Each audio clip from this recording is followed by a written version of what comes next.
Oh, hi there. You looking for another drink? Now, I got one here that I just fixed. You know, you kind of got me started on that color business. Where'd the girl go? Huh? What girl? You know, Ann Saxon. Where's he? Never heard of him. Have you ever been to Hamilton?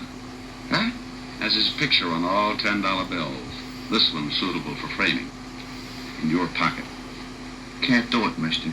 2 pictures of Hamilton? Well, I sure would look nice on me, but, I work here, mister. I got a wife and kids, see? Yeah, I see. Okay, fella, forget it.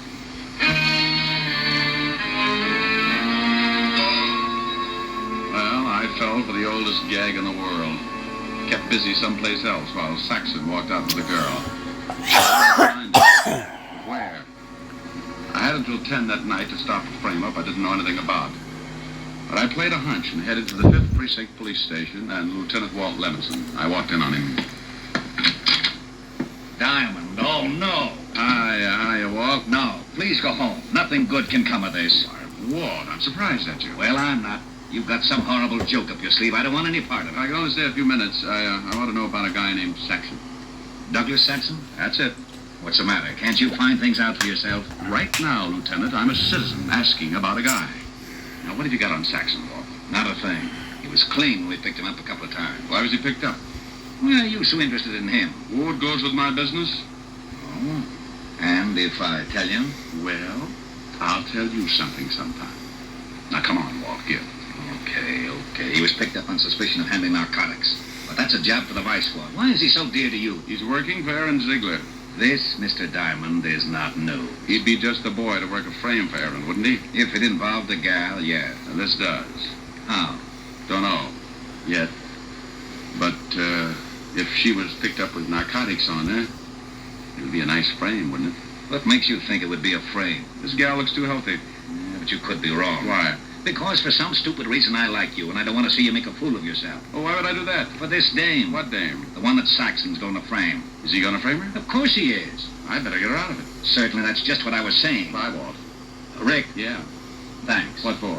For not dragging out that who's on first routine. I don't think my stomach could have stood it today. Oh, Walt, you're an idiot. Yeah. Be a good boy.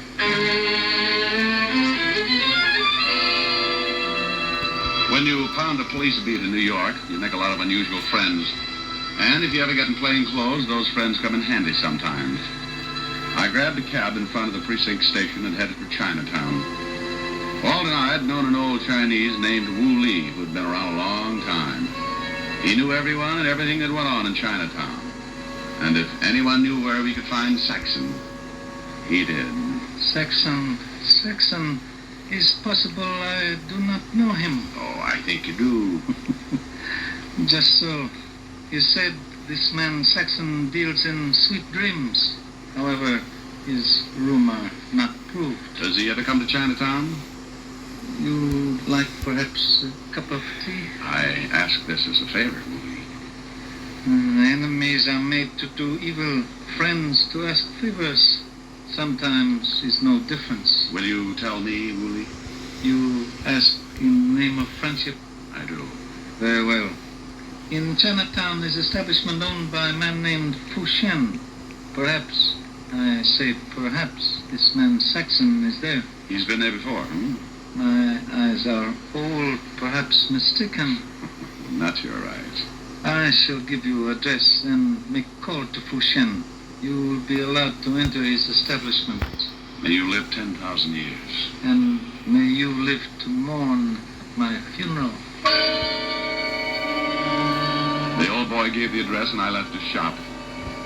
5 minutes later, I walked through the back door of the old frame building and Fu Shen bowed from the waist to let me upstairs to a private room that fronted a long hall. I noticed there were 3 other closed doors in the floor aside from the big room downstairs. If Kathy Victor was in the building, she had to be in one of those rooms. I walked into my room, closed the door behind me. There was a bed in one corner and a chair near it.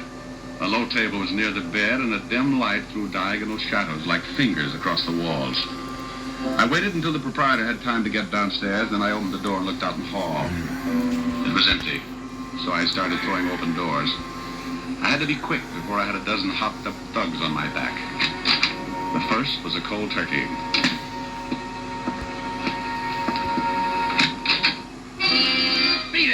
This room's in use. Diamond.